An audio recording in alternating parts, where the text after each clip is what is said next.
Welcome all to my YouTube channel learn to make success. আমি স্নাইসিস জ্ঞান, আর আজকে আমি তোমাদেরকে শেখাবো পার্সেন্টেজের বেশ কিছু টপিকস এবং সেই সব টপিক্সের কিভাবে শর্টকাট ফর্মুলা অ্যাপ্লাই করে করা যায়, সেই সব শর্টকাট ফর্মুলা এবং সঙ্গে একটি করে এক্সাম্পল আমি তোমাদেরকে দেখাবো।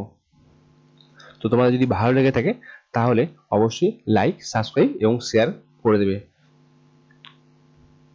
এই ভিডিওটি বানানো রেলের group D, NTPC, WBCS, PCS and অন্যান্য এক্সামিনেশনের জন্য। বন্ধুরা, তোমাদের জন্য এই ভিডিওটি বানিয়েছি। তোমাদের যদি সত্যি ভালো লেগে থাকে তাহলে লাইক, সাবস্ক্রাইব এবং শেয়ার করে দেবে, তাহলে বুঝতে পারবো আমি ভিডিওটি কতটা তোমাদেরকে বোঝাতে পারছি। তো আজকে শুরু করছি প্রথম অঙ্ক দিয়ে। কোনো দ্রব্যের মূল্য X% বৃদ্ধি পেলে পরিবারের খরচ একই রাখতে হলে দ্রব্যটির ব্যবহার কমাতে হবে কত পার্সেন্ট, সেটি আমাদের এখানে বার করতে বলা হয়েছে। মনে করি পূর্বে ওই দ্রব্যটির জন্য ব্যবহার করা হতো 100 টাকা, দ্রব্যটির মূল্য বৃদ্ধি পায় কত, X%। তাহলে এখন যে খরচা হয় সেটি কত হবে, 100 প্লাস X টাকা। এই খরচা কমিয়ে কত করতে হবে, 100 টাকা। তাহলে আমাদের নির্ণয় করতে হবে কত পার্সেন্ট কমালে তবে 100 প্লাস X টাকার থেকে 100 টাকা হবে। অর্থাৎ 100 প্লাস X টাকায় কত কমাতে হবে, X টাকা। তাহলে 1 টাকায় কত কমাতে হবে, X বাই 100 প্লাস X। আর 100 টাকায় কত কমাতে হবে না, X by 100 plus X into 100।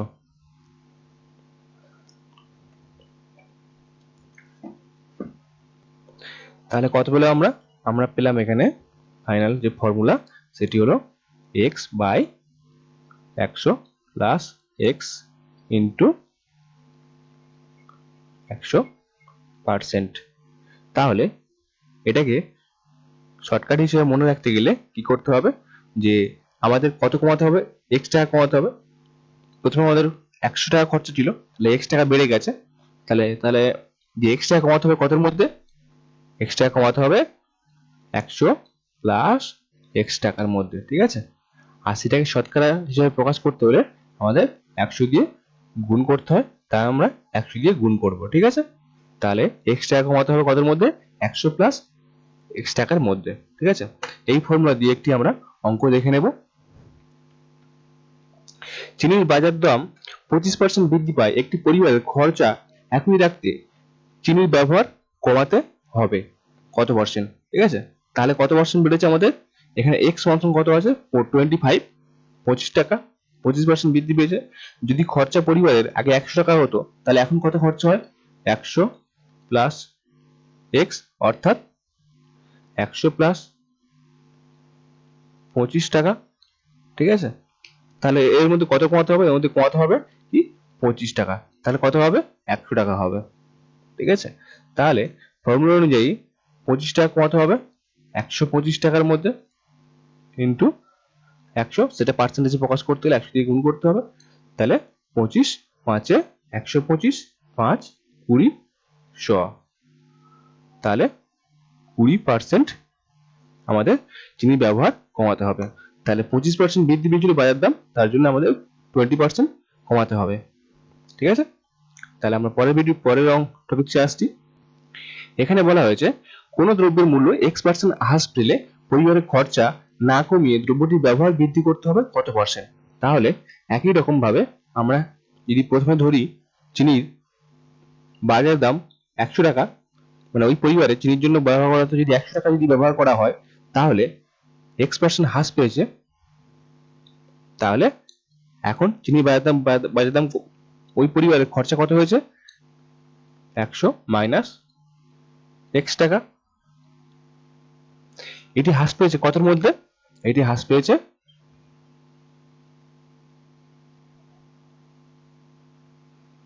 তাহলে এটি আমাদের হয়েছে যেটা, এটিকে আবার বাড়িয়ে কত করতে হবে, 100 টাকা করতে হবে। কারণ আমাদের চিনির ব্যবহার বাড়াতে হবে ওদের খরচা একই রাখতে হলে। তাহলে আমরা দেখব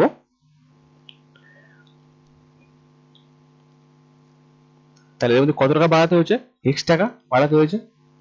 তাহলে x টাকা যদি বাড়াতে হয় 100 মাইনাস x এর মধ্যে, তাহলে 100 তে কত করতে হবে, অর্থাৎ পার্সেন্টেজ কত করতে হবে, তাহলে আমরা সেটা বার করে নেব। তাহলে এটাই আমাদের এখানে ফর্মুলা। যদি দাম বৃদ্ধি পায় তাহলে x by 100 minus 100 plus x হবে, আর যদি দাম কমে যায়, খরচা বাড়াতে হয়, তাহলে এখানে নিচে মাইনাস সাইন হবে। ঠিক আছে, এই দুটো এই অঙ্কের ক্ষেত্রে খেয়াল রাখলে চলবে। ঠিক আছে, তাহলে এটি দিয়ে একটি আমরা অঙ্ক করে নেব, উদাহরণ দেখে নেব। তোমাদের যদি ভালো লেগে থাকে তাহলে আমার ভিডিওটি অবশ্যই লাইক, সাবস্ক্রাইব এবং বন্ধু বান্ধবের মাঝখানে শেয়ার করে দেবেন। চালের বাজার দাম 5% হ্রাস পায় একটি পরিবারের খরচা না কমিয়ে দ্রব্যটির ব্যবহার বৃদ্ধি পাবে কত পার্সেন্ট, সেটি আমাদের বার করতে বলা হয়েছে। ঠিক আছে, তাহলে আমরা কি জানি 5% প্রথমে হ্রাস পেয়েছিল, এখানে 5 সমান x আর 100 মাইনাস x ইন্টু 100, তাহলে কত পাবো আমরা এখানে 5 বাই 95 ইন্টু 100, তাহলে আমরা এখানে পেয়ে যাব কত 19 5 95, তাহলে 100 মানে বাই 19। ঠিক আছে, তাহলে আমাদের আনসার কত হবে, আমাদের আনসার হবে 5 পূর্ণ 5 এর 19%। তাহলে দ্রব্যটির ব্যবহার বাড়াতে হবে। তাহলে পরের টপিক আমরা আসছি। প্রথম সংখ্যা দ্বিতীয় সংখ্যা অপেক্ষা x% বেশি। দ্বিতীয় সংখ্যা প্রথম সংখ্যা অপেক্ষা শতকরা কত কম। যদি মনে করা হয় প্রথম সংখ্যা দ্বিতীয় সংখ্যা অপেক্ষা x% বেশি, তাহলে দ্বিতীয় সংখ্যা আমরা যদি 100 ধরা হয়, তাহলে এটা তাহলে সেকেন্ড সংখ্যা। তাহলে প্রথম সংখ্যা কত হবে, প্রথম সংখ্যা যেহেতু x% বেশি, তাহলে 100 প্লাস x, এটা ফার্স্ট সংখ্যা। ঠিক আছে, এবারে বলা হয়েছে প্রথম সংখ্যা দ্বিতীয় সংখ্যা প্রথম সংখ্যা অপেক্ষা শতকরা কত কম। তাহলে এখান থেকে স্পষ্ট বোঝা যাচ্ছে যে দ্বিতীয় সংখ্যা কত কম, দ্বিতীয় সংখ্যা x কম। ঠিক আছে, যদি প্রথম সংখ্যা x প্লাস 100 আর দ্বিতীয় সংখ্যা x শুধু 100, তাহলে দ্বিতীয় সংখ্যা কত কম, x% কম। ঠিক আছে, তাহলে সেটা আমাদের পার্সেন্টেজে প্রকাশ করতে হলে কি করতে হবে, দ্বিতীয় সংখ্যা কত কম, x কম, কার মধ্যে কতর মধ্যে কম, 100 প্লাস x এর মধ্যে কম। তাহলে এটাকে পার্সেন্টেজ প্রকাশ করতে হলে 100 দিয়ে গুণ করতে হবে, তাহলে 100। তাহলে এটাই আমাদের ফর্মুলা। আর যদি এখানে বলা হয়ে থাকে প্রথম সংখ্যা দ্বিতীয় সংখ্যা অপেক্ষা x% কম হয়, তাহলে আমাদের এখানে মাইনাস করতে হবে নিচেরটাতে। ঠিক আছে, তাহলে এই ফর্মুলা দিয়ে একটি অঙ্ক আমরা দেখে নেব। a এর বেতন b এর বেতন থেকে 20% বেশি, b এর বেতন a এর বেতনের চেয়ে শতকরা কত কম। অর্থাৎ 100 a এর বেতন যদি 100 প্লাস 20 হয়, আর তাহলে b এর বেতন কত হবে, b এর বেতন হবে 100, যেহেতু বলা হয়েছে a এর বেতন b এর বেতনের থেকে 20% বেশি। ঠিক আছে, তাহলে এখানে বলা হয়েছে b এর বেতন a এর বেতনের চেয়ে শতকরা কত কম। তাহলে কত কম, 100 টাকা কত কম, 20 টাকা কম b এর বেতন। তাহলে 20 টাকা কম, কত মধ্যে কম, 100 প্লাস 20, এটা a এর বেতন ইন্টু 100, তাহলে কত হচ্ছে আমাদের 20 বাই 120 ইন্টু 100। 2 5 10, 2 6 12, 5 20, 2 3 6, 2, তাহলে 50 বাই 3% কম। ঠিক আছে, তাহলে কত হবে আমাদের 5 18 পূর্ণ 2 এর 3% কম। ঠিক আছে, সরি এখানে 16 হবে, 3 6 18, 16 পূর্ণ 3 2% কম। তাহলে আমরা দ্বিতীয় অঙ্ক আসছি। প্রথম সংখ্যা দ্বিতীয় সংখ্যা অপেক্ষা x% কম। দ্বিতীয় সংখ্যা প্রথম সংখ্যা অপেক্ষা শতকরা কত পার্সেন্ট বেশি সেটা নির্ণয় করতে বলা হয়েছে আমাদের এখানে। তাহলে আমি আগের টপিকসটাতে আমি বলেছি যে এখানে যদি কম বলা হয় তাহলে কি করতে হবে, 100 মাইনাস এক্স ইন্টু 100। যেহেতু প্রথম সংখ্যা বলা হয়েছে দ্বিতীয় সংখ্যা অপেক্ষা x% কম, দ্বিতীয় সংখ্যা ধরা হয় 100 টাকা 100, তাহলে ফার্স্ট সংখ্যা কত হবে, ফার্স্ট সংখ্যা হবে আমাদের 100 মাইনাস এক্স। আর এখানে বলা হয়েছে দ্বিতীয় সংখ্যা, অর্থাৎ দ্বিতীয় সংখ্যা কত কম, দ্বিতীয় সংখ্যা x কম। দ্বিতীয় সংখ্যা প্রথম সংখ্যা অপেক্ষা শতকরা কত বেশি। তাহলে প্রথম সংখ্যাটি কত বেশি হচ্ছে, x বেশি কতের মধ্যে, প্রথম সংখ্যা অপেক্ষা। তাহলে প্রথম সংখ্যা কত, 100 মাইনাস এক্স। এটা শতকরা প্রকাশ করতে গেলে 100 দিয়ে গুণ করতে হবে। তাহলে 100 by 100 minus X by 100 minus X into 100।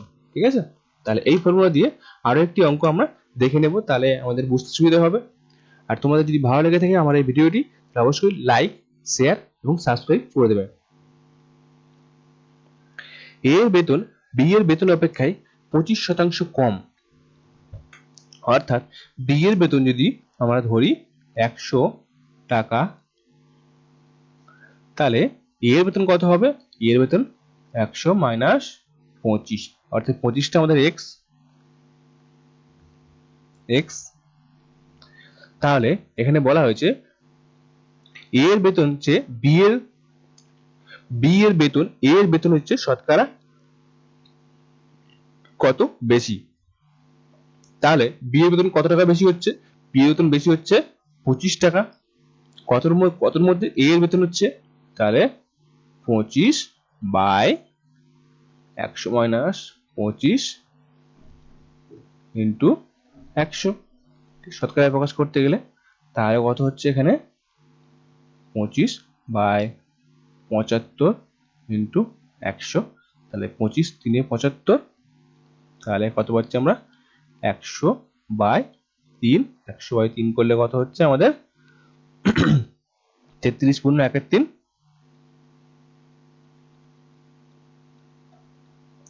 তাহলে বি এর বেতন এ এর বেতন হচ্ছে শতকরা কত বেশি, 33 পূর্ণ 1 3% বেশি। ঠিক আছে, তাহলে পরের অঙ্কে আসছি, পরের টপিকসে। দ্রব্যমূল্য প্রথমে x% বৃদ্ধি পেলে পরে x% হ্রাস পেলে মোটের উপর দ্রব্যমূল্যের হ্রাস পাবে কত। ঠিক আছে, এর একটি শর্টকাট ফর্মুলা আছে, সেটি আমি তোমাদেরকে বলছি। প্রথমে যদি x% বৃদ্ধি পায় তাহলে ফর্মুলাটা এইটি হলো যে প্রথমে যদি x% বৃদ্ধি পায় তাহলে x প্লাস, পরে x% হ্রাস পেয়েছে তাহলে minus X plus X into minus X by 100। এবারে এখানে যদি ভ্যালু হিসেবে মাইনাস এক্স স্কোয়ার বাই 100 আসে তাহলে ভাবতে হবে কি হয়েছে, যে হ্রাস পাবে। আর যদি এখানে প্লাস এক্স স্কোয়ার বাই 100 আসে তাহলে দ্রব্যমূল্য বৃদ্ধি পাবে ভাবতে হবে। ঠিক আছে, এখানে যদি বলা হচ্ছে হ্রাস পাবে তাহলে আমাদের শুধুমাত্র এটি আসবে। ঠিক আছে, কারণ এখান থেকে এটা ক্যালকুলেশন করলে এটি হবে x মাইনাস এক্স ক্যান্সেল হয়ে যাবে, minus X square by 100, X square by 100 minus. ঠিক আছে, তাহলে এই ফর্মুলা কতটা আমাদের ব্যবহারযোগ্য তাহলে একটি আমরা উদাহরণ করলে বুঝতে পারবো। এবং এই ফর্মুলাটা খুবই ইম্পর্টেন্ট একটি ফর্মুলা, এবং এই ফর্মুলা দিয়ে প্রচুর অঙ্ক আসে। শুধু এখানে এই ফর্মুলাটা সীমাবদ্ধ না, এই ফর্মুলাটি যেমন বর্গক্ষেত্রে, আয়তক্ষেত্রের ক্ষেত্রে কাজে লাগবে, এবং এই ধরনের যে কোনো অঙ্কের ক্ষেত্রে এই ফর্মুলাটা আমরা ইউজ করলে আমরা তার শর্টকাটে অঙ্কগুলো করতে পারবো। তাহলে একটি উদাহরণ আমরা দেখে নিই, পরে আরো লাভ ক্ষতির ক্ষেত্রে, বর্গক্ষেত্রের ক্ষেত্রে, আয়তক্ষেত্রের ক্ষেত্রে আমি দেখাবো এই ফর্মুলাটির ব্যবহার আরো ব্যাপকভাবে।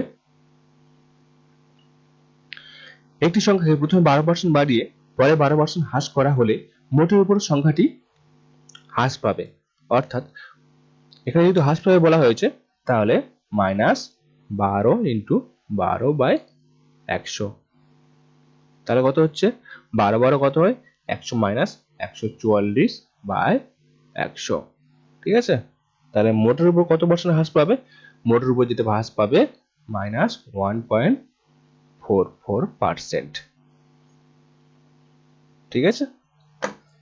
তাহলে পরের টপিকসে আমরা আসছি।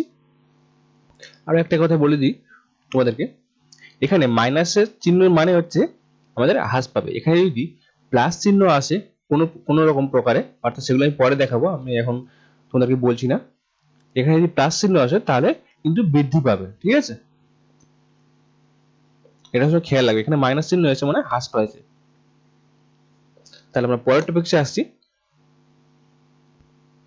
কোন পরীক্ষায় 5 নম্বর x% যদি কোনো পরীক্ষার্থী y নম্বর পেয়ে z নম্বরের জন্য ফেল করে তবে পরীক্ষায় মোট নম্বর কত? এখানে বলা হয়েছে যে কোনো পরীক্ষায় 5 নম্বর কত না x%, x% 5 নম্বর। ঠিক আছে? এবং কোনো পরীক্ষার্থী y নম্বর পেয়ে z নম্বরের জন্য ফেল করা হয়েছে। ঠিক আছে? তাহলে এটাকে আমরা বাস্তব হিসেবে ধরলে কেমন ধরনের ধরতে হবে? যে ধরি আমাদের পরীক্ষাতে 5 নম্বর 50%। ঠিক আছে? তাহলে পরীক্ষা আমাদের 100 এর মধ্যে হয়। তাহলে কোনো পরীক্ষার্থী যদি 40 নম্বর পেয়ে থাকে তাহলে সে কত নম্বরের জন্য ফেল করবে? 10 নম্বরের জন্য ফেল করবে। তাহলে এই 10 নম্বর আর এই 40 নম্বর যোগ করলে কত হবে? 50 হবে। 50 নম্বর হয়ে যাচ্ছে। তাহলে এই 50 নম্বর সমান কত? না 5 নম্বর। সিমিলারলি এখানে x% 5 নম্বর, y নম্বর পেয়েছে এবং z নম্বরের জন্য ফেল করেছে। তাহলে x% সমান কত হচ্ছে? y plus z নম্বর। ঠিক আছে? x% সমান z নম্বর। তাহলে আমাদের বলা হয়েছে যে 100% অর্থাৎ পরীক্ষায় মোট নম্বরের কথা বলা হয়েছে, 100% সমান কত হবে? ঠিক আছে? তাহলে x% সমান যদি হয় y plus z নম্বর, 1% সমান কত হবে? y plus z by x, আর 100% সমান 100% সমান আমাদের হয়ে যাবে, তাহলে এটা লিখলে তাহলে আলটিমেট যেটা ফর্মুলা পেলাম সেটা আমরা y plus z by x into 100। তাহলে তোমাদের মনে রাখার সুবিধার্থে যেটা করতে হবে সেটা করতে হবে কি, ধরে নিতে হবে। তাহলে x সমান কত হতে হবে? x সমান y plus z, আর তাহলে x সমান কত? এত, আর 100 সমান কত করতে হবে। তাহলে করলে যেটা হয়ে যাবে সেটা আমাদের আলটিমেট ফর্মুলা হয়ে যাবে। পরীক্ষাতে যদি এই ফর্মুলা মনে না থাকে তাহলে সবসময় আমাদের যে প্রাথমিক আইডিয়া সেগুলো আমাদের কাজে লাগাতে হবে অঙ্কের পিছনে। ঠিক আছে? অঙ্কের প্রাথমিক আইডিয়া যাদের ক্লিয়ার আছে তারা অবশ্যই সমস্ত অঙ্ক করে আসার কথা, কিন্তু একটু আমাদের টাইম ল্যাগের জন্য হয়তো হয়ে আসে না, কিন্তু বাড়িতে যথেষ্ট প্র্যাকটিস করলে অবশ্যই হয়ে যাবে। তা আমরা একটি উদাহরণ দেখে নেব এর।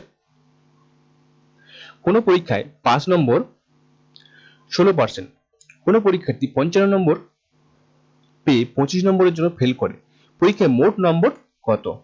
তাহলে 16% সমান কত হচ্ছে? 16% সমান আমাদের হচ্ছে 16% সমান 55 নম্বর পেয়েছে আর 25 নম্বরের জন্য ফেল করেছে। তাহলে এত হচ্ছে, তাহলে কত হচ্ছে আমাদের? 80 নম্বর।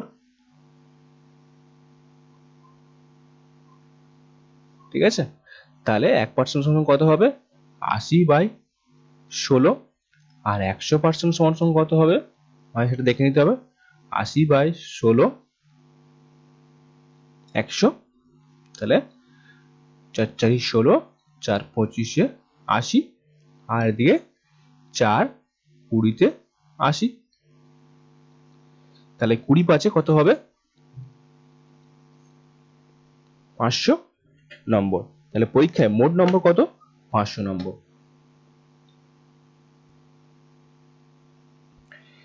পরীক্ষায় একজন ছাত্র x নম্বর পেয়ে a নম্বরের জন্য ফেল করে, অপর একজন ছাত্র y নম্বর পেয়ে 5 নম্বর অপেক্ষায় b নম্বর বেশি পায়, তবে পরীক্ষায় মোট নম্বর কত? এখানে একটি আমি শর্টকাট পদ্ধতি দেখাবো। তোমার যদি ভালো লেগে থাকে অবশ্যই লাইক, শেয়ার এবং সাবস্ক্রাইব করে দেবেন। মনে করি পরীক্ষায় 5 নম্বর আমাদের 50%, ঠিক আছে?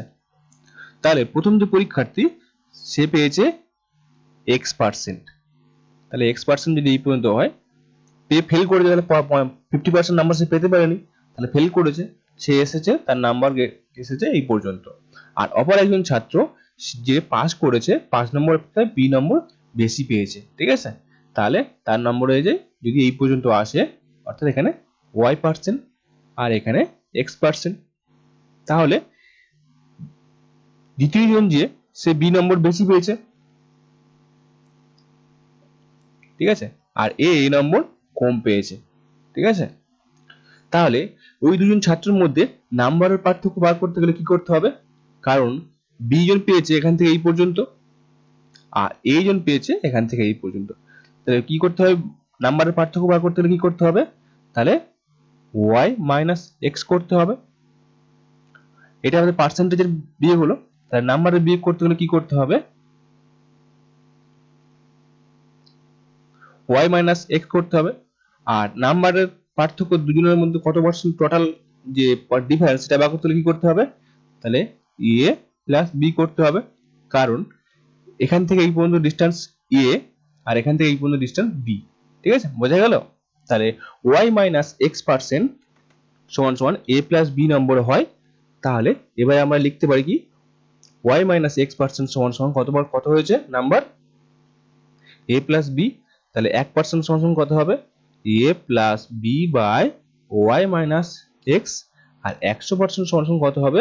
100% সমান সমান যে পরীক্ষায় মোট নম্বর সেটা আমরা পেয়ে যাব, ঠিক আছে? তাহলে 100% সমান সমান যেটা হবে আমাদের a plus b by y minus x into 100, ঠিক আছে? তাহলে এই ফর্মুলা একটি কাজে লাগিয়ে আমরা একটু অঙ্ক করলে তাহলে তোমাদের ধারণা ক্লিয়ার হয়ে যাবে যে এই ফর্মুলা দিয়ে কিভাবে আমরা অঙ্ক করতে পারবো। দেখা যাক একটি অঙ্ক আমরা করে নিই। পরীক্ষায় একজন ছাত্র 30% নম্বর পেয়ে 30 নম্বরের জন্য ফেল করে, অপর একজন ছাত্র 45% নম্বর পেয়ে 5 নম্বরের অপেক্ষায় 15% বেশি পায়, 15 নম্বর বেশি পায়। পাস করতে শতকরা কত নম্বর লাগে? ঠিক আছে? এখানে বলা হয়েছে, এখানে মোট নাম্বার চাইনি, এখানে চেয়েছে যে পাস করতে কত নম্বর লাগে, অর্থাৎ 45% নাম্বার ইকুয়াল টু যত হবে তার থেকে 15 নম্বর বাদ দেওয়া যায়, তাহলে যেটা নম্বর হবে সেটি হলো 5 নম্বর। কিংবা 30% নাম্বার ইকুয়াল টু যত নম্বর হবে সেট থেকে যদি তার সঙ্গে যদি 30 যোগ করা হয় তাহলে যে নম্বর হবে সেটি আমাদের 5 নম্বর হয়ে যাবে। কারণ 30% নাম্বার পেয়ে 30 নম্বরের জন্য ফেল করে, ঠিক আছে? তাহলে 30% নাম্বার যত হবে তার সঙ্গে যদি 30 যোগ করা হয় যত নম্বর হবে সেটা হবে 5 নম্বর, ঠিক আছে? তাহলে এবার আমাদের ফর্মুলা অনুযায়ী দেখে নিতে হবে যে এই দুটি পার্সেন্টেজের পার্থক্য কত। 45 মাইনাস 30% কত হচ্ছে? 15%। 15% নাম্বারের পার্থক্য কত হচ্ছে? 30 প্লাস 15, 45%, ঠিক আছে? তাহলে আমাদের 1% সমান কত হচ্ছে? 45 বাই 15। আর যদি আমরা 45% কিংবা 30% যে কোনো একটা ধরে নিই, 100% আমাদের টোটাল নম্বর, পরীক্ষা পাস টোটাল নম্বর কত? 100%। তাহলে 100% না নিয়ে যেহেতু আমাদের বলা হয়েছে এখানে যে 5 নম্বর কত নম্বর, ঠিক আছে? তাহলে আমরা যদি 30% নাম্বার নিই, তাহলে 30% নাম্বার ইকুয়াল কত আমরা যদি বার করে নিই, তাহলে তার সঙ্গে 30 নম্বর যোগ করলে আমাদের 5 নম্বর বার হয়ে যাবে। 45 বাই 15 ইন্টু 30, 15 3 45, 30 3 90, ঠিক আছে? আর বলা হয়েছে 5 নম্বর, এই যে 30% নাম্বার পেয়েছে, 30% নাম্বার পেয়ে কত নম্বরের জন্য ফেল করেছে? 30 নম্বরের জন্য, ঠিক আছে? তাহলে এর সঙ্গে 30 যোগ করলে যেটি হবে 120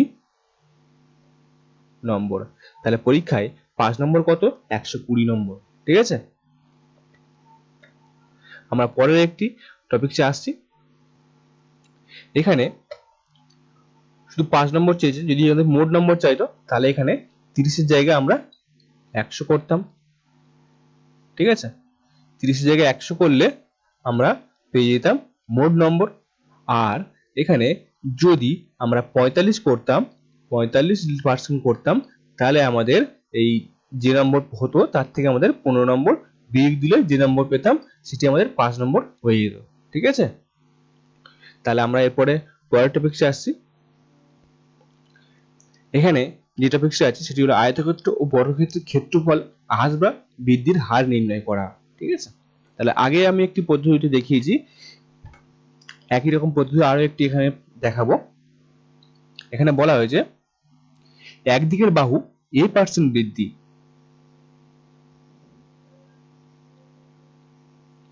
এখানে একটি আয়তক্ষেত্র নেওয়া হয়েছে। এখানে বলা হয়েছে এটি যদি প্রস্থ ধরা হয়, প্রস্থ, এটা যদি দৈর্ঘ্য ধরা হয়, ঠিক আছে,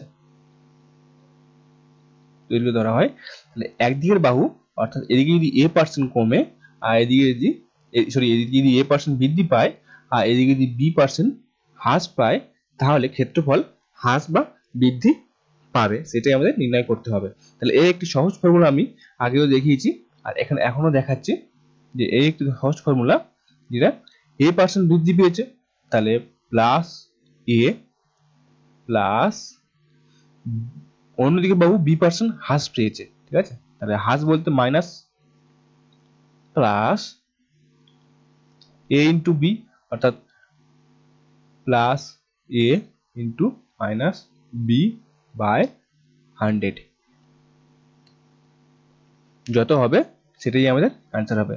যদি এখানে প্লাস আছে তাহলে আমাদের বৃদ্ধি পাবে, যদি মাইনাস আছে তাহলে হ্রাস পাবে। ঠিক আছে, তাহলে এটিকে সলভ করলে যেটি হবে আমাদের a minus b minus ab by 100। তাহলে এই ফর্মুলা দিয়ে আরো একটি অঙ্ক আমরা দেখে নিলে তাহলে আমাদের ক্লিয়ার হয়ে যাবে যে এই ফর্মুলা কিভাবে আমরা কাজে লাগিয়ে অঙ্ক করতে পারবো। ঠিক আছে, আয়তকার একটি ক্ষেত্রের দৈর্ঘ্য 10% বৃদ্ধি পায় ও প্রস্থ 4% হ্রাস করা হলে ক্ষেত্রফল পরিবর্তন কত হবে? ঠিক আছে, তাহলে আমাদের ফর্মুলা অনুযায়ী ফর্মুলা আমরা কি দেখেছিলাম, দৈর্ঘ্য বৃদ্ধি পেয়েছে তাহলে প্লাস 10, প্রস্থ হ্রাস পেয়েছে তাহলে -4, আর যেহেতু মাইনাস মাইনাস ইন্টু প্লাস করলে কত হয়, মাইনাস হয়, তাহলে এখানে আমরা মাইনাস লিখবো। তাহলে 4 10 40, 4 ইন্টু 10 বাই 100। ঠিক আছে, তাহলে আমাদের এখানে কত আসছে, 6 মাইনাস 40 বাই 100, তাহলে কত পাচ্ছি আমরা, 6, তাহলে 6 বাই 2 বাই 3, তাহলে 6 3 18, 18 minus 2 by 3 equal to 16 by 3, 5 পূর্ণ 1 3% কি হচ্ছে আমাদের, না হ্রাস পাচ্ছে, সরি বৃদ্ধি পাচ্ছে। এখানে যদি আমাদের প্লাস আসছে তাহলে আমাদের এখানে বৃদ্ধি পাচ্ছে। ঠিক আছে, এখানে যদি মাইনাস চিহ্ন আসতো তাহলে আমরা ধরে নিতাম যে হ্রাস পাচ্ছে, এটা সমান বৃদ্ধি। ঠিক আছে, তাহলে পরের একটি অঙ্ক আমরা দেখে নিই টপিকস। একদিকের বাহু a% বৃদ্ধি অপর দিকের বাহু b% বৃদ্ধি পেলে ক্ষেত্রফল বৃদ্ধি পাবে। যেহেতু এখানে দুটোই বলা হয়েছে বৃদ্ধি, তাহলে a plus b plus a into b by 100, তাহলে এই ফর্মুলা দিয়ে আমরা অ্যাপ্লাই করলে যেটি আমরা পাবো a plus b plus ab by 100। তাহলে এই ফর্মুলা দিয়ে আরো একটি আমরা অঙ্ক দেখে নেব, তাহলে বুঝতে পারবো যে এই ফর্মুলা কিভাবে অ্যাপ্লাই হচ্ছে। আয়তকার একটি ক্ষেত্রের দৈর্ঘ্য 13% বৃদ্ধি ও প্রস্থ 2% বৃদ্ধি করা হলে ক্ষেত্রফল পরিবর্তন কত হবে, কত পার্সেন্ট হবে সেটি আমাদের বার করতে বলা হয়েছে। ঠিক আছে, তাহলে আমরা ফর্মুলা অনুযায়ী 13 প্লাস 2 প্লাস 13 ইন্টু 2 বাই 100 করতে পারি। তাহলে আমাদের ক্ষেত্রফল বৃদ্ধি সমান সমান আর ক্ষেত্রফলের পরিবর্তন সমান সমান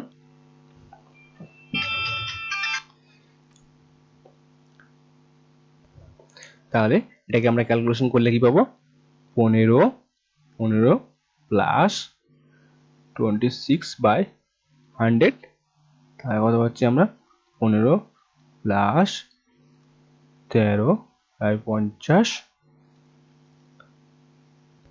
বা এটাকে আমরা এভাবে লিখতে পারি 15 প্লাস এখানে 0.26% পাই যাচ্ছে তাহলে আমরা 15.26% পরিবর্তন হবে যেহেতু সামনে প্লাস এসছে তাই এটাই বৃদ্ধি পাবে ক্ষেত্রফল যদি এখানে মাইনাস আসতো ঠিক আছে তাহলে আমরা বলা হতো যে ক্ষেত্রফল হ্রাস পেত ঠিক আছে একদিকে বাহু a% তার ক্ষেত্রফল এখানে বলা হচ্ছে ক্ষেত্রফল হ্রাস পাবে ঠিক আছে একদিকে বাহু a% হ্রাস অপরদিকে বাহু b% হ্রাস ফেলে ক্ষেত্রফল হ্রাস পাবে কত সেটি আমাদের নির্ণয় করতে বলা হয়েছে ঠিক আছে তাহলে আমাদের ফর্মুলা অনুযায়ী ক্ষেত্রফল হ্রাস বা বৃদ্ধি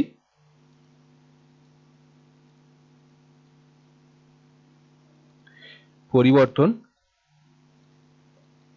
সমান সমান আমাদের কি জানি আমরা যে a plus b plus a into b by 100 ঠিক আছে যেহেতু এখানে a% হ্রাস অর্থাৎ তাহলে মাইনাস a b% হ্রাস অর্থাৎ মাইনাস b তাহলে টোটাল এখানে কি আসবে minus a plus minus b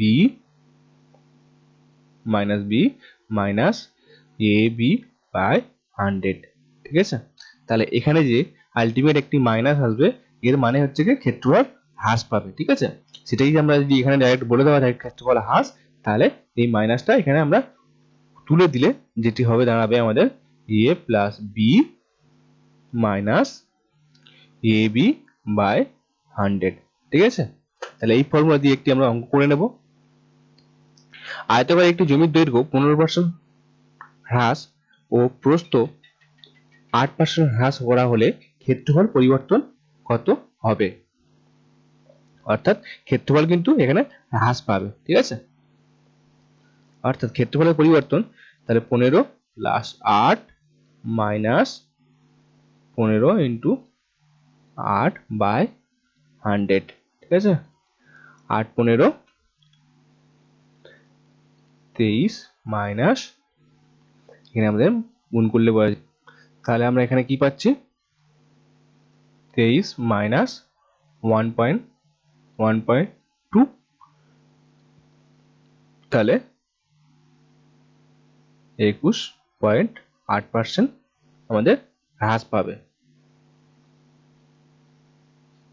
ক্ষেত্রফলে 21.8% কত হ্রাস পাবে নেক্সট টপিকসে আমরা দেখব একদিকে বাহু a% হ্রাস অপরদিকে বাহু a% হ্রাস পেলে ক্ষেত্রফল হ্রাস পাবে কত ঠিক আছে তাহলে ওটা আমাদের যেটা এখানে যেটা হবে তাহলে a plus a minus a into a by 100 তাহলে কি হবে আমাদের এখানে formula 2a minus a square by 100 তাহলে আমাদের এটি ফর্মুলা হয়ে গেল তাহলে এই ফর্মুলা দিয়ে আমরা একটি অঙ্ক দেখে নেব তাহলে ক্লিয়ার হয়ে যাবে আমাদের কনসেপ্ট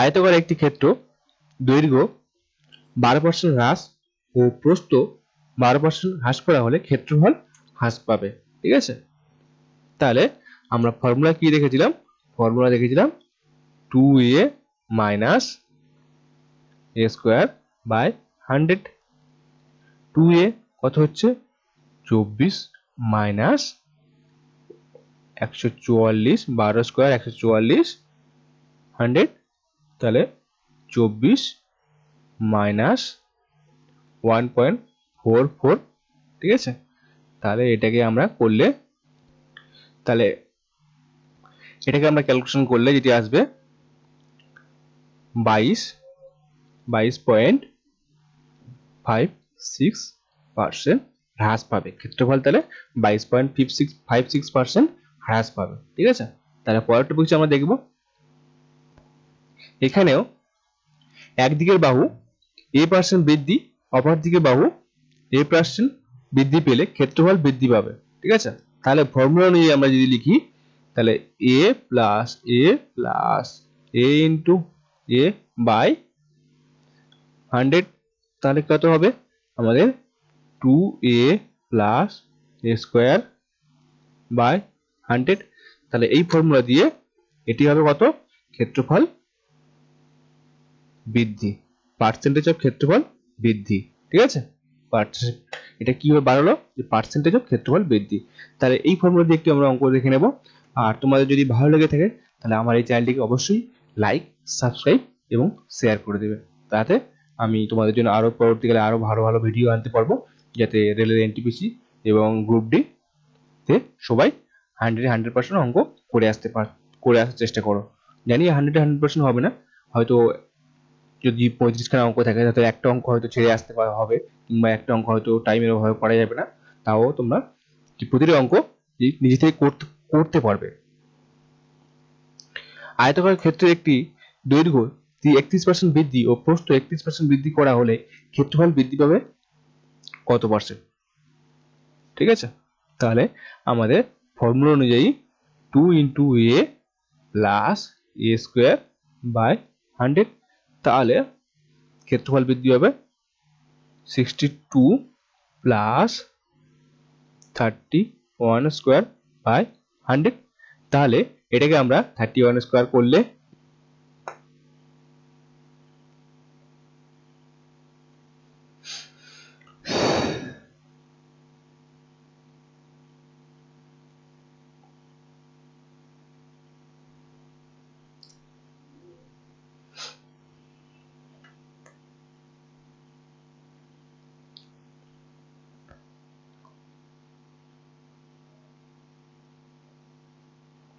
একটি আয়তাকার ক্ষেত্রের দৈর্ঘ্য 17% বৃদ্ধি ও প্রস্থ 17% হ্রাস করা হলে ক্ষেত্রফল হ্রাস পাবে কত পার্সেন্ট, সেটা আমাদের বার করতে হবে। ঠিক আছে, তাহলে আমাদের 17 স্কোয়ার বাই 100, ঠিক আছে, মাইনাস, তাহলে 17 স্কোয়ার কত হবে আমাদের, 17 স্কোয়ার হবে আমাদের 289 বাই 100। তাহলে আমাদের এখানে যেহেতু মাইনাস চিহ্ন, ঠিক আছে, তাহলে আমাদের কত পার্সেন্ট কম হয়ে যাচ্ছে, 2.89% কম হয়ে যাচ্ছে ক্ষেত্রফল। ঠিক আছে, হ্রাস পাচ্ছে। পরের টপিকসে আমরা আসি। এই যে টপিকসে আমি একটু আলোচনা করব, এটা একটু মন দিয়ে সবাই শুনবে, তাহলে বুঝতে পারবে তাহলে কি বলতে চাইছি। এখানে বলা হচ্ছে আয়তক্ষেত্র বা বর্গক্ষেত্রের ক্ষেত্রফল অপরিবর্তিত রাখতে। ঠিক আছে, আগে যেগুলো বলা হয়েছে সেগুলো সময় ক্ষেত্রফল হ্রাস কিংবা বৃদ্ধি পেয়েছে। ঠিক আছে, এখানে যে বাহুর পরিমাণ এমন ভাবে চেঞ্জ করা হবে, যদি একটা বাহুর পরিমাণ ধরো একটা ক্ষেত্রফল আয়তক্ষেত্র, যদি প্রস্থের পরিমাণ বেড়ে গেলে তাহলে দৈর্ঘ্য পরিমাণ এমন পরিমাণে কমাতে হবে যাতে ক্ষেত্রফল অপরিবর্তিত থাকবে।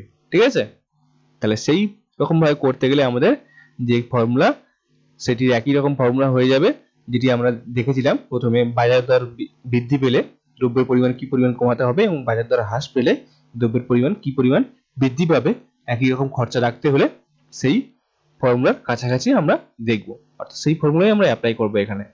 একদিকের বাহু a% বৃদ্ধি পেলে অপর দিকের বাহু হ্রাস করতে হবে। ঠিক আছে, তাহলে এখানে যে ফর্মুলা ধরি আমাদের বর্গক্ষেত্রের ক্ষেত্রফল কিংবা আয়তক্ষেত্রের ক্ষেত্রফল 100% রাখতে হবে। ঠিক আছে, তাহলে 100% রাখতে হবে, অর্থাৎ একই রাখতে হবে, আগে যা ছিল এখন তাই রাখতে হবে। ঠিক আছে, তাহলে যদি একদিকের বাহুর পরিমাণ a% বৃদ্ধি পায়, মনে করি যে আয়তক্ষেত্রের ক্ষেত্রফল বর্গক্ষেত্রের ক্ষেত্রফল বাহুর দৈর্ঘ্য 100 বৃদ্ধি পেয়েছে, কত বৃদ্ধি পেয়েছে 100 প্লাস a। ঠিক আছে, তাহলে ক্ষেত্রফল অপরিবর্তিত রাখতে গেলে, অর্থাৎ ক্ষেত্রফল যদি বাহুর দৈর্ঘ্য অপর দিকের বাহু এমন পরিমাণ কমাতে হবে যে দুটো অ্যাডজেসেন্ট বাহু যে ক্ষেত্রফল বাড়াবে তার আগের ক্ষেত্রফলের হোগ একই, অর্থাৎ কোনো বাড়বে না কিংবা কমবে না। ঠিক আছে, তাহলে এটি করতে হবে, অপর দিকের বাহু কমাতে হবে কত পার্সেন্ট, অপর দিকের বাহু যদি 100 থাকে তাকে তাকে কমাতে হবে, তাকে কত পার্সেন্ট কমাতে হবে, তাকে মনে করি a% কমাতে হবে। কেননা যদি এখানে a% বেড়ে গেছে তাহলেও তাকেও a% কমাতে হবে। তাহলে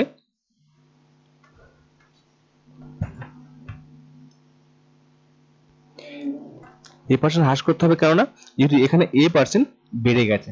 ঠিক আছে, তাহলে যেটি আমাদের করতে হবে 100 প্লাস a পরিমাণ বাহু কমাতে হবে কত, a পরিমাণ। ঠিক আছে, তাহলে একে কত কমাতে হবে, a/100 প্লাস a, আর 100 তে কত কমাতে হবে, যেহেতু পার্সেন্টে ভাগ করতে বলেছে যে কত পার্সেন্ট কমাতে হবে, তাহলে 100 দিয়ে ভাগ করতে হবে। ঠিক আছে, তাহলে এই ফর্মুলা দিয়ে আমরা একটি অঙ্ক দেখে নেব যে কিভাবে আমরা অঙ্কগুলো সলভ করছি।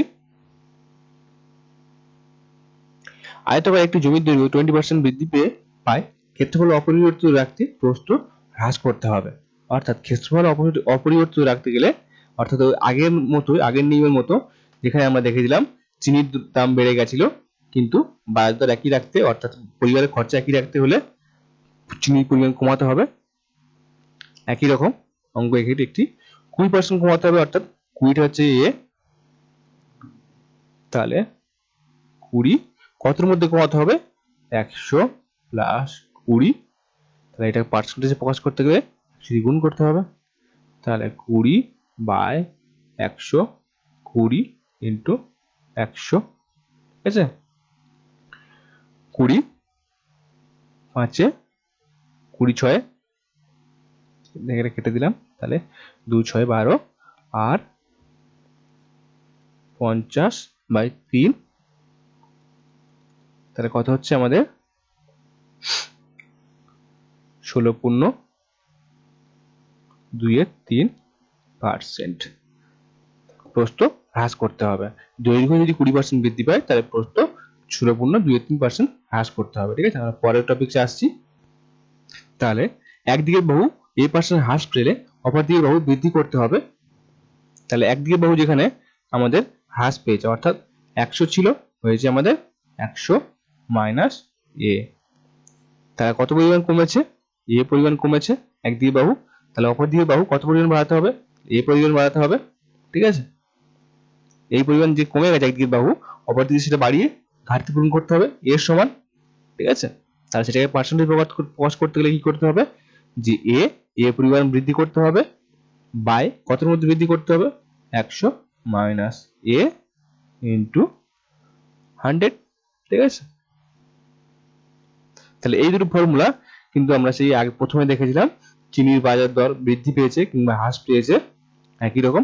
একটি উদাহরণ আমরা দেখে নিই। আয়তাকার এক জমির দৈর্ঘ্য 20% হ্রাস পায়, ক্ষেত্রফল অপরিবর্তিত রাখতে প্রস্থ বৃদ্ধি করতে হবে। তাহলে এখানে আমাদের ফর্মুলা অ্যাপ্লাই করব, ফর্মুলা a = 20%, তাহলে a/100 মাইনাস a ইন্টু 100, তাহলে 20/80 ইন্টু 100, তাহলে আমরা কত পাচ্ছি এখানে 20, 4 এ 80, 4 25 এ 100, তাহলে 25% বৃদ্ধি করতে হবে প্রস্থের পরিমাণ। ঠিক আছে, এই টপিকটি এই ভিডিও লেকচারটির লাস্ট টপিক, অর্থাৎ এই টপিকটি গুরুত্বপূর্ণ। এই টপিকের উপরে বহুত অঙ্ক বিভিন্ন পরীক্ষাতে আসে এবং খুবই গুরুত্বপূর্ণ একটি অঙ্ক। তোমরা যারা দেখছো অবশ্যই মন দিয়ে দেখো, তাহলে বুঝতে সুবিধা হবে। একটি শ্রেণীতে শতকরা x জন ইংরেজি, শতকরা y জন অঙ্ক এবং শতকরা z জন উভয় বিষয়ে পড়ে। শতকরা ইংরেজি বা অঙ্ক পড়ে না এমন ছাত্রের সংখ্যা কতজন? ঠিক আছে, তাহলে যদি আমরা ধরি ওই শ্রেণীতে মোট ছাত্র সংখ্যা 100 জন। ঠিক আছে, তাহলে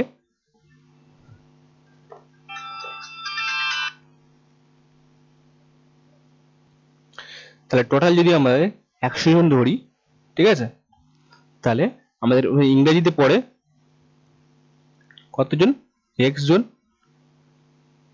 আর অঙ্কেতে পড়ে কতজন, y জন। তাহলে টোটাল অঙ্ক ইংরেজিতে কতজন পড়ে, এক্স প্লাস ওয়াই জন, ঠিক আছে, এটা টোটাল অঙ্ক ইংরেজিতে পড়ে, ঠিক আছে। আবার এখানে নির্দিষ্ট করে বলে দেওয়া হয়েছে শতকরা জেড জন উভয় বিষয়ে পড়ে, ঠিক আছে। তাহলে উভয় বিষয়ে পড়ে না এমন জন বার করতে হলে কি করতে হবে, এক্স বা প্লাস ওয়াই বিয়োগ দিতে হবে, X plus Y minus Z. তাহলে শতকরা উভয় বিষয়ে পড়ে না এমন জনের সংখ্যা কত, না X plus Y minus Z জন, ঠিক আছে। শতকরা ইংরেজি বা অঙ্কে পড়ে না এমন ছাত্রের সংখ্যা বার করতে গেলে কি করতে হবে আমাদেরকে, তাহলে যে ফাইনালাইজ ফর্মুলা যেটা হবে 100 minus X plus Y minus Z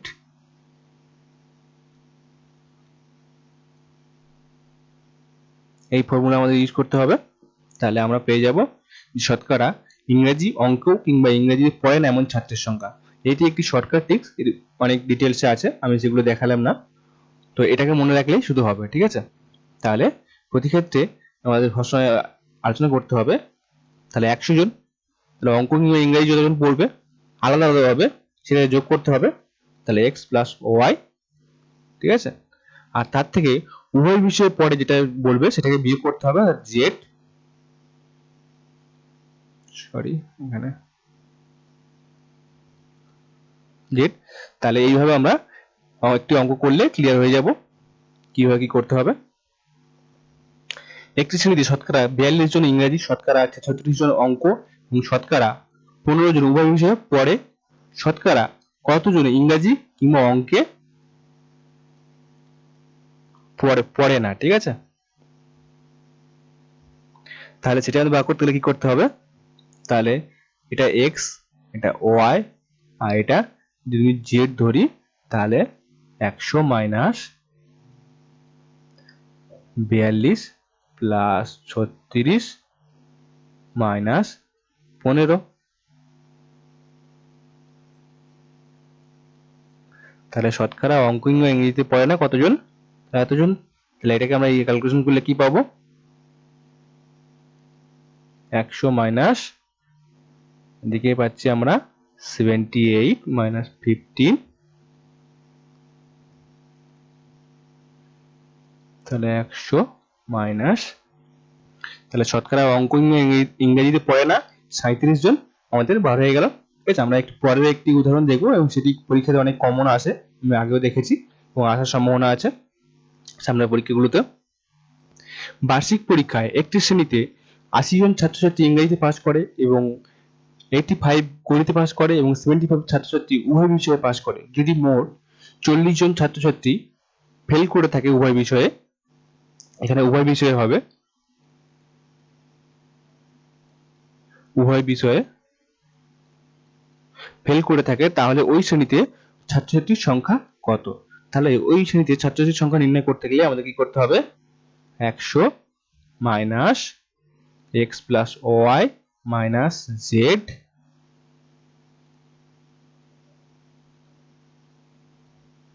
করতে হবে। তাহলে আমাদের 100 মাইনাস 80 প্লাস 85 মাইনাস 75,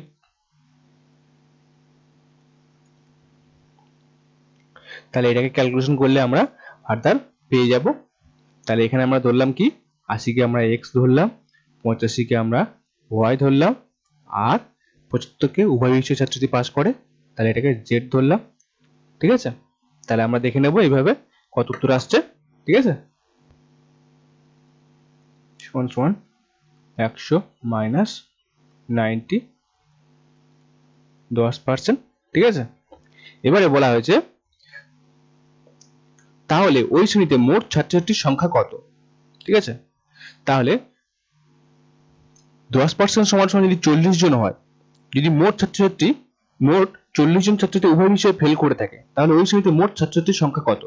তাহলে 10% ছাত্রছাত্রীর সংখ্যা যদি এখানে 10% যদি বার হলো আমাদের 10% ছাত্রছাত্রী উভয় শ্রেণীতে উভয় বিষয়ে ফেল করে, তাহলে যদি 10% সমান সমান 40 জন বার হয় তাহলে 100% সমান কত হবে আমাদের 40 ইন্টু 100, তাহলে 4000 জন। ঠিক আছে,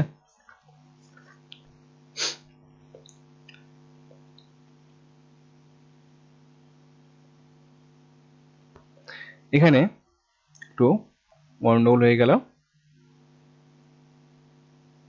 400 জন, সরি 10% সমান সমান যদি 40 জন হয়, তাহলে 100% সমান সমান 40 ইন্টু 100/10, 400 জন। তাহলে ওই শ্রেণীতে মোট ছাত্রছাত্রীর সংখ্যা 400 জন। তো আজকের ভিডিও এই পর্যন্ত। তোমাদের যদি ভালো লেগে থাকে অবশ্যই লাইক, শেয়ার এবং সাবস্ক্রাইব করে দেবেন। Thank you for watching. আর বন্ধুরা, আরেকটি কথা, আপনারা যারা দেখছেন অবশ্যই যদি খারাপ লেগে থাকে তাহলে ডিসলাইক করবেন আমার ভিডিওটি, আর কমেন্টে লিখে দেবে কি জন্য তোমাদের খারাপ লাগলো বা কোথায় ফল্ট আছে, তাহলে আমি আরো ইমপ্রুভ করতে পারবো। ঠিক আছে, আর যাদের ভালো লাগলো তারা অবশ্যই লাইক করে দেবেন, তাহলে বুঝতে পারবো যে তোমাদের মনের মতো করে আমি বানাতে পারছি, আর তাহলে আরো চেষ্টা করবো আমি কিভাবে ভালো করা যায়। আজকে ভিডিও এই পর্যন্ত। Thank you.